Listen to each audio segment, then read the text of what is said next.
저와 여러분은 성공을 통해서도 배우지만은 또 실패를 통해서도 배우는 것이 많습니다. 오히려 실패를 통해 배우는 게 더 많을걸요. 왜냐하면은 우리가 이 땅에 살아가는 동안에 성공하는 일보다 실패하는 일이 사실은 원치 않는데도 불구하고 좀 더 많은 것 같아요. 하루 일과만 더듬어 봐도 오늘 이렇게 좀 살고 싶습니다 했는데 뭐 크게 드러나지 않는 실패일 수 있지만, 그러나 저녁에 이제 여러분들께서나 저도 이제 하루 일과를 마치고 침대에 앉는다든지 자기 전에 잘 돌아보면은 그 하루가 자기가 원하는 만큼 살았을 때도 있겠지만은 또 원치 않았던 일들이 우리 생활권 속에 있었구나 해서 그걸 실패로 본다면 그런 걸 통해서도 우리가 뭘 얻습니까? 저는 교훈을 얻을 게 있다. 그렇다고 일부러 교훈을 얻기 위해서 의도적으로 실패할 필요는 여러분 전혀 없겠지요. 그리고 또 사람은 자신의 실패를 통해서도 배우지만은 다른 사람의 실패를 보면서도 배웁니다. 또 다른 사람의 부지런함을 통해서 보면서도 배우지만은 다른 사람의 게으른 모습을 보면서도 배울 거예요. 다른 사람의 지혜로운 모습을 통해서도 배우지만은 다른 사람의 지혜롭지 못한 어떤 생활을 보면서도 배우는 게 있습니다. 우리 성경을 한번 읽어보도록 하겠습니다. 잠언 23장 30절에서 32절, 잠언 23장 30절에서 32절 우리 한번 읽어보실까요? 같이 읽겠습니다. 내가 게으른 자의 밭과 지혜 없는 자의 포도원을 지나며 본저 가시덤불이 그 전부에 퍼졌으며 그 지면이 거친 풀로 덮였고 돌담이 무너져 있기로 내가 보고 생각이 깊었고 내가 보고 훈계를 받았노라. 화면을 좀 띄워놓으시기 바랍니다. 제가 개인적으로는 이 구절을 우리 생활 속에 많이 적용하는 내용입니다. 우리 들어 많이 좀 나눴던 내용인 것 같습니다. 그렇죠? 우리 장이 잘못되었습니까? 예, 우리 24년 이 구절을 제가 생활 속에서 자주 묵상하며 혹시 우리 곁에 있는 어떤 분들의 그 좋은 모습 일상 속에 있는 걸 보면서 또 어떤 교훈을 얻습니까? 제가 또 교훈을 얻고 또 설령 그렇지 못한 분도 있을 수 있잖아요. 우리가 살다 보면은 그런 분을 보면서 여기 성경은 일어났습니다. 게으른 자의 밭, 지혜 없는 자의 포도원 그랬습니다. 게으른 자의 밭과 지혜 없는 자의 포도원이 어떻게 됐다고요? 가시덤불이 그 밭에 전부 퍼져 있다. 그 지면이 거친 풀로 덮였다. 돌담이 무너져 있었다. 그걸 보고 이 사람은 뭡니까? 생각이 깊어요. 그냥 보고 넘어갈 수도 있는데 생각이 깊었다. 또 내가 보고 뭘 받아 놀아요? 생각만 깊으면 뭐합니까? 생각한 대로 뭘 얻어야 됩니까? 훈계를 받았다. 이 대목이죠. 그래서 제가 종종 드리는 말씀 가운데 일상의 스승이 참 많아요. 우리 지금도 앞에 어르신들이 계시는 분들이 서로에게 뭐가 됩니까? 여러 모습을 통해서 스승이 되는 거예요. 스승이 돼. 좋은 모습을 통해서도 스승이 되고 좋지 않은 모습을 통해서도 저는 스승이 될 수 있다고 보거든요. 좋지 않은. 예를 들면 제가 우리 여러분도 그렇습니다. 누가 마주보고 옆에 있는 분이 입술에 고춧가루가 묻었으면은 의도적으로 자기 손이 어디 갈까요? 자기 입에는 묻지 않았나 손이 쓸까요? 앞에 눈곱이 끼는 분이 계시다면은 자기 눈을 닦는 거예요. 이게 습관적으로 일어나는 거예요. 습관적으로요. 분명히 나는 눈 매무새 닦고 왔지만은 그래도 앞에 있는 분이 뭔가 눈곱이 끼 있다든지 그러면 나도 내가 혹시 없나 싶었다.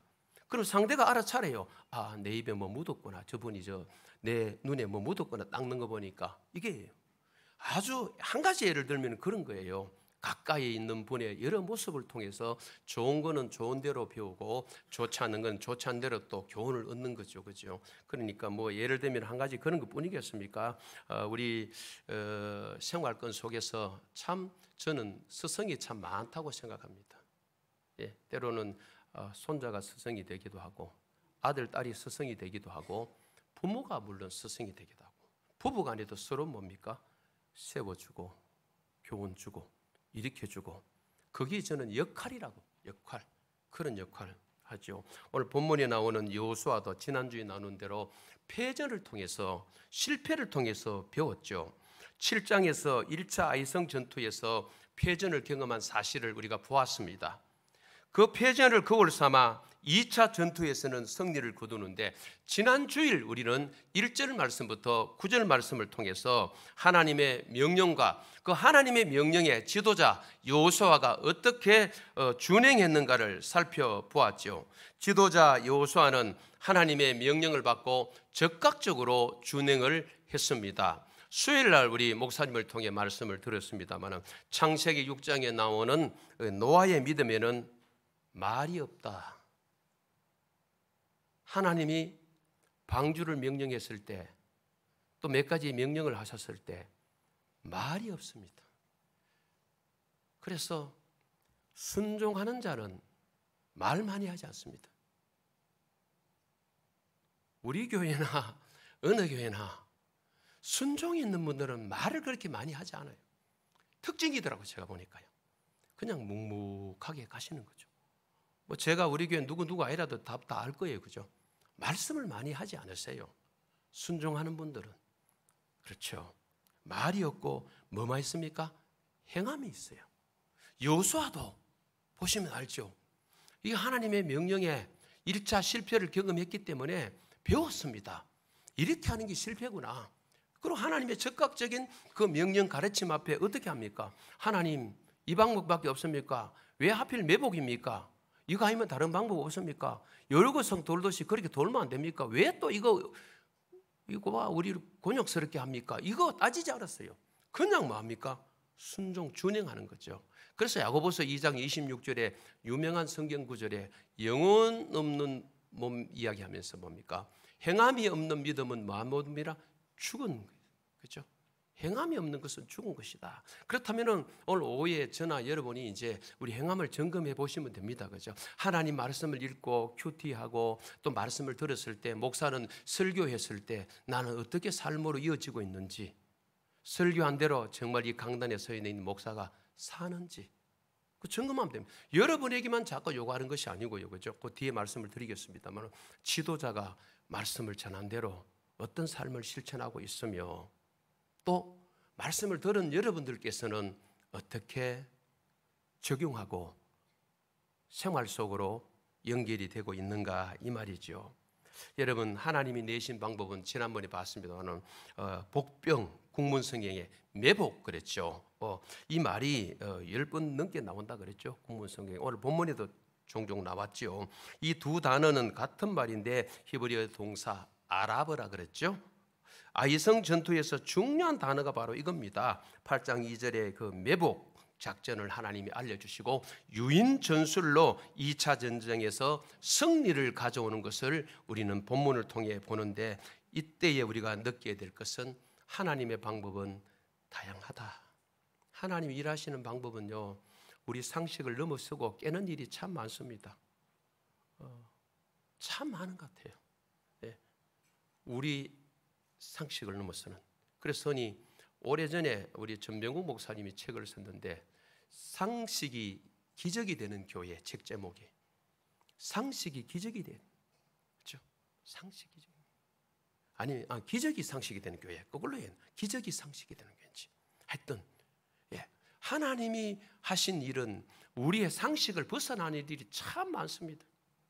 오늘 이 본문도 아까 말씀드린 대로 여리고성 전투처럼 그렇게 하면 돼요. 그건 끝에 제가 말씀드리겠습니다. 왜 하나님은 또 이 방법을 하셨는지. 어떻든 하나님이 하시는 일은 다양합니다. 다양한 사람 쓰시고요. 오늘 본문에 4가지 정도 주제를 이 말씀을 따라서 제가 한번 살펴보도록 하겠습니다. 먼저는 첫째는 매복입니다. 우리 10절에서 12절인데 이 매복에 대해서 하나님이 알려주신 대로 여호수아가 하는 거 보는데 지도자 여호수아가 어떻게 움직입니까? 10절을 한번 읽어보실까요? 10절입니다. 시작.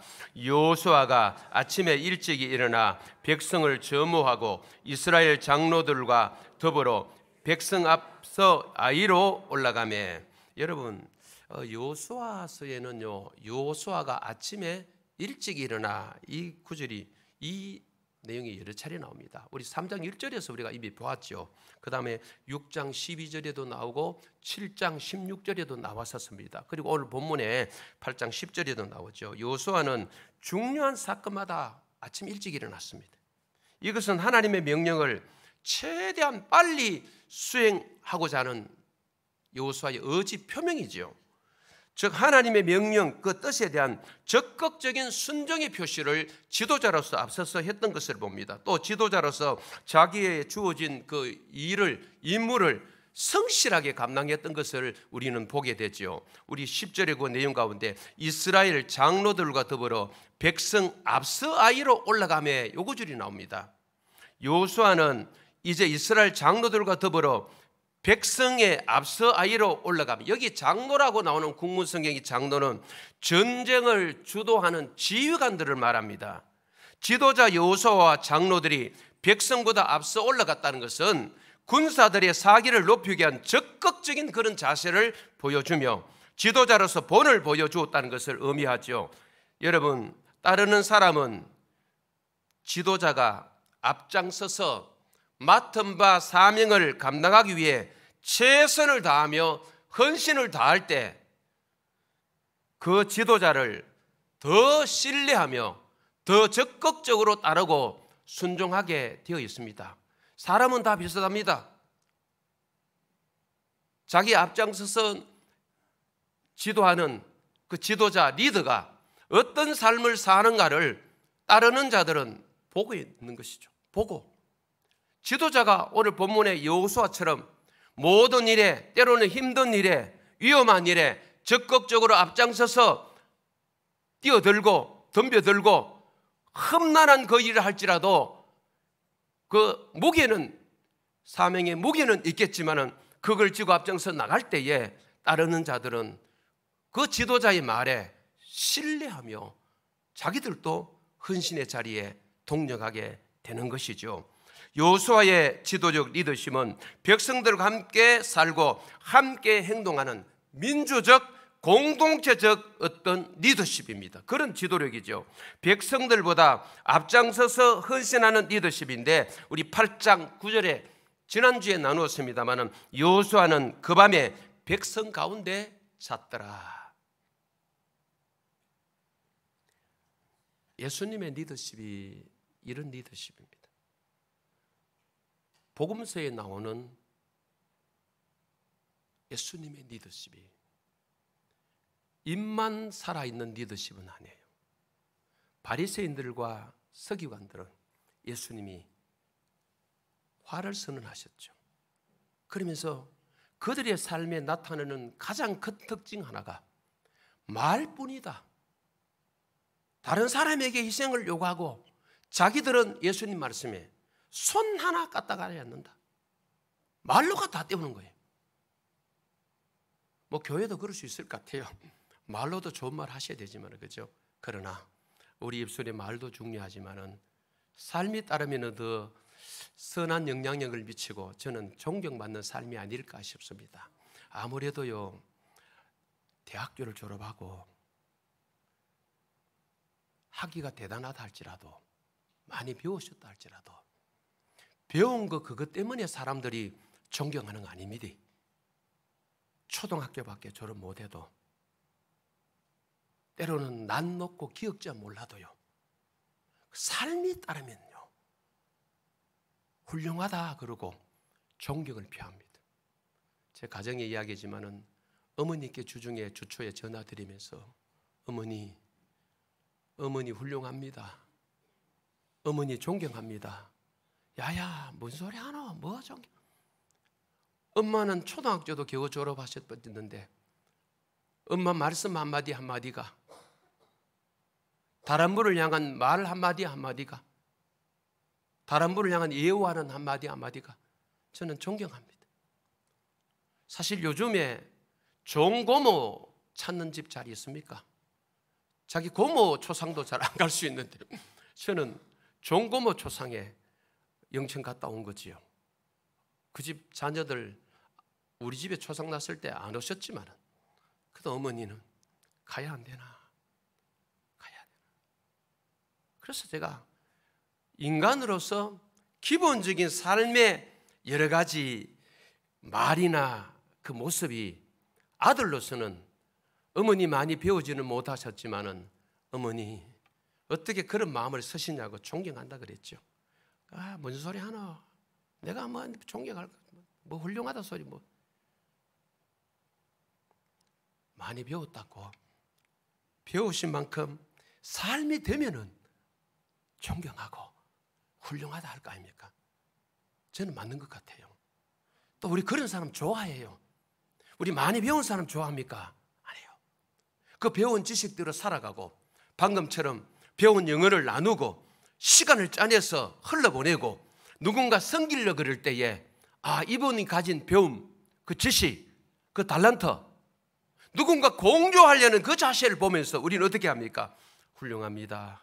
어떻게 각자 자기 시간도 내기 바쁜데 쓰기 바쁜데 어떻게 그런 마음 가지고 계십니까? 이거 아닙니까? 그렇죠? 아닙니까? 오늘 본문에 나오는 여호수아 리더십에는 이런 리더십이에요. 오늘 우리 이 시대의 지도자들 혹시 서기관들과 바리새인들처럼 그런 지도력을 가진 자들이 많지 않는지 혹은 나는 그런 지도자 부류에 속해 있지 않는지 저를 또 한번 돌아봅니다. 여러분, 지도자나 따르는 자나 서로를 향한 헌신만 요구해서는 안 됩니다. 사람들은 남에게는 과도한 헌신이나 수준 높은 삶을 원하지만은 정작 자기는 낮은 헌신과 자기 일을 향한 기준 잣대는 너무 낮아요. 우리가 다른 사람을 향하여서는 너 이 정도까지 돼야 되지 않느냐. 교회에서도 목사가 중직자는 이 정도라 돼야 되지요. 장로님은 이 정도 돼야 안 됩니까? 목사가 강단을 통하여 막 그걸 요구하는데 정작 지도자 자신은 거기에도 미치지 못하는 삶을 산다면 지도자인 저도 참 많이 부끄러울 거예요. 부끄러운 건 틀림없습니다. 사실 일반적으로 사람들은요, 남에게 기준은 상당히 높아요. 다른 사람을 향한 헌신은 자꾸 요구해요. 그리고 남의 헌신과 남이 드린 어떤 삶에 대해서는 가치 부여를 잘 하지 않으려고 그래요.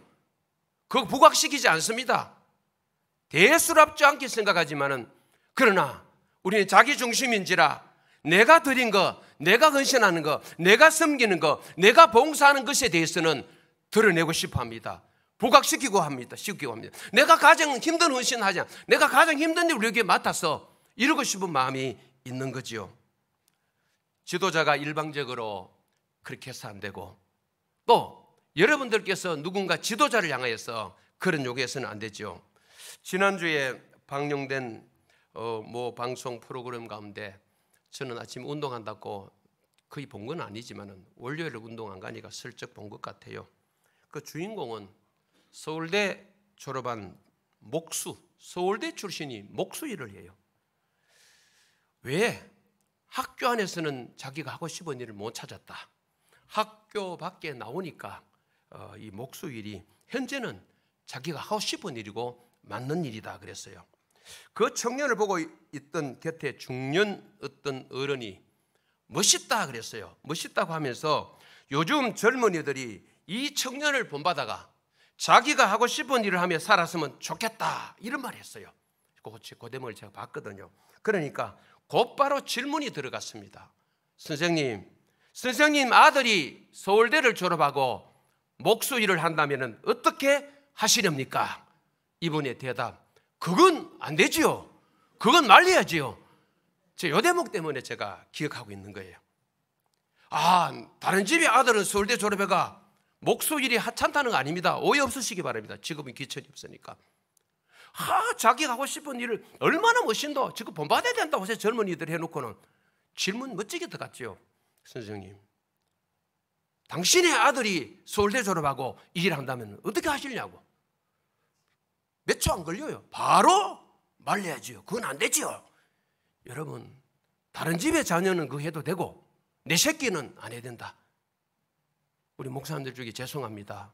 목회일이 워낙 힘드니까 나름 각자가 목회일이 복된 일이고 하나님이 주신 최고의 직이라고 말하지만은 그래서 자기 교회 안에 공간의 청년들에게 이런 도전을 주지만은 정작 자기 아들이 그 길로 가려면은 딸이 그 길로 가려면은 저는 들어봅니다. 막는 분들이 들어 계시더라고요.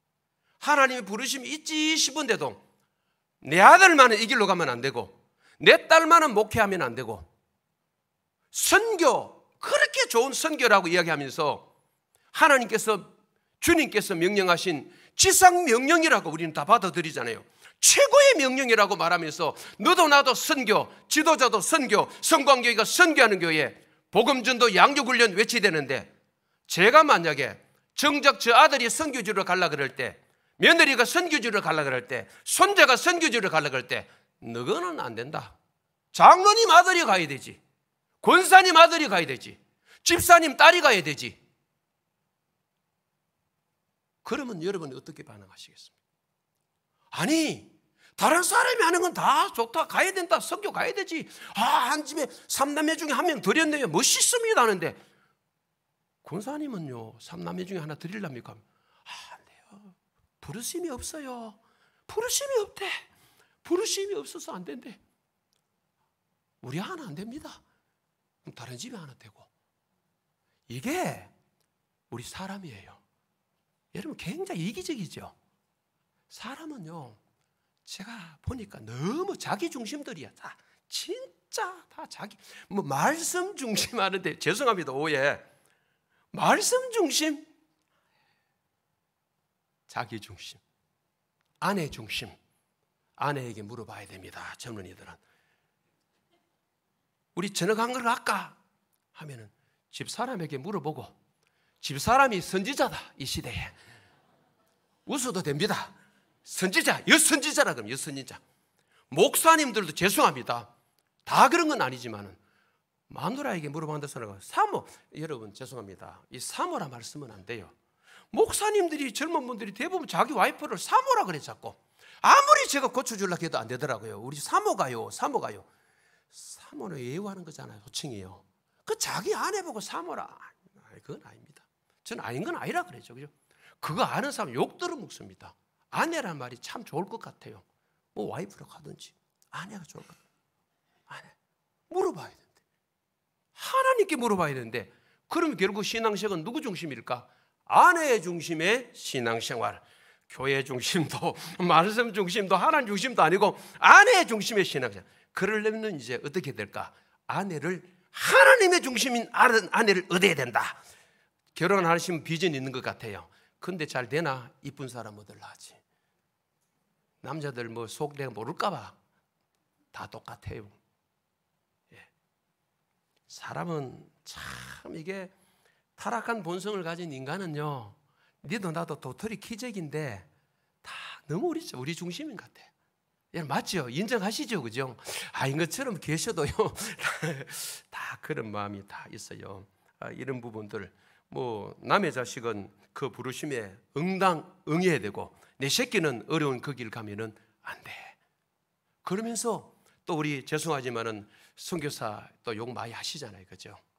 선교지 가가지고 뭐 또, 근데 하나 보내보고 나는 가시면 좋겠다 싶어요. 한 놈 보내보고, 단기 선교 말고 한 놈 보내보고, 딸을 보내보고 아들을 보내보고 선교에 대해서 언급하시면 좋겠네요. 물론 선교지에서 불미스러운 일도 있을 수 있습니다, 그죠? 그러나 그 불미스러운 그 일 한 가지 때문에 전체 선교사를 매도해서는 안 되고, 또 한국에도 목회자 한둘이 그럴 수 있습니다. 10명이 그럴 수도 있고요. 그런데 그 많은 목사를 도매금으로, 장로님이 실수할 수 있습니다. 모든 장로님이 다 그런 것처럼 말씀하시면 안 될 것 같아요, 그죠? 오늘 지도자 여호수아, 이런 모습이 우리 교회 지도자들에게 요구되어집니다만, 그러나 지도자가 여러분에게 이 요구하고 여러분 지도자에게 이 요구하고 서로 요구만 있는데 각자 삶은 없다.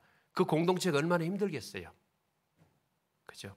그래서 우리는 서로 곁에 있는 분의 그 삶에 대해서, 헌신에 대해서 하나님 알아주셔야 되지만 인정해주고 격려해주고, 나는 이 일을 못하는데 권사님, 집사님은 어떻게 그 기도의 무릎을 꿇으셨어요? 그렇게 일하시면서 어떻게 시간이 나서 주방에 봉사하러 오셨냐고. 운전하신 분을 향하여, 안내하신 분을 향하여서 곁에 있는 분의 그 소중한 헌신에 대해서 우리가 뭐 해야 됩니까? 인정하셔야 돼요, 그죠? 인정 좀 해주시기 바랍니다, 그죠? 그리고 더 나가면은 저는 존중이 더 좋을 것 같아요. 옆에 분에게 말씀 한번 해주시죠. 집사님, 권사님, 장로님 사랑합니다. 존중합니다. 시작.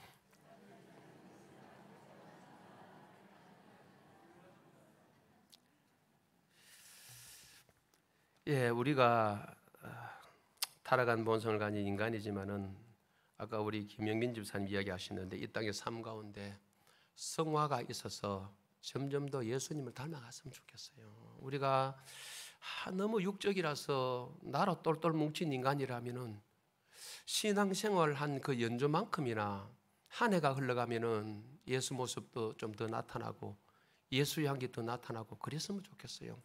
간혹 우리 사회 속에서 그리스도인들이 일하는 현장에서 이런 희생과 헌신은 없고 지나친 요구, 상사로서 요구 때문에 그 사람이 예수 믿는 사람이라면은 저 사람이 천국 간다면 나는 천국 안 갈란다는 이야기를 들려서 제가 마음이 참 아프더라고요.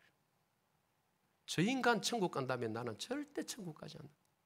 적어도 우리가 예수 믿는 사람들은 직장 생활 하시면서 불신자들이 많이 계실 텐데 좀 져줬으면 좋겠어요. 져줬으면 좋겠어요. 예. 오전에 목사님 말씀 가운데 제가 적어놨습니다만 여기 예. 목양실에 내지라고 놔두고 왔네. 예. 사랑은 이깁니까 집니까? 사랑은 늘 집니다. 야, 그 말에 제가 마음에 얼마나 와닿았는지. 사랑은 지는 거예요.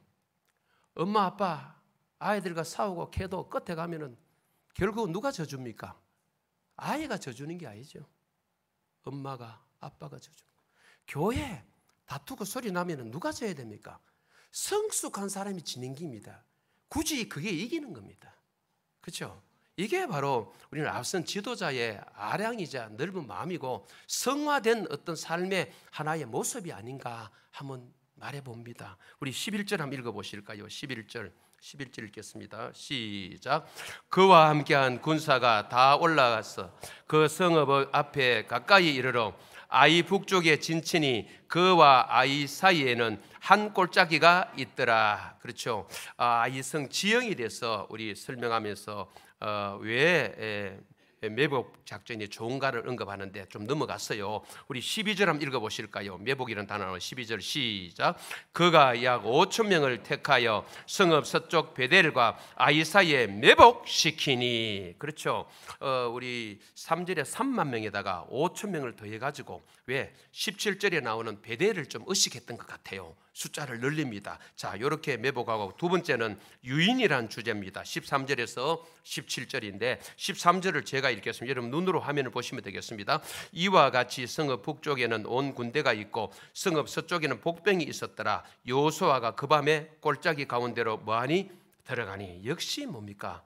지도자가 위협을 무릅쓰고 앞장서는 거예요. 너가 먼저 들어가 이게 아니고요. 지도자가 먼저 들어가는 거예요. 14절을 한번 읽어보실까요? 시작.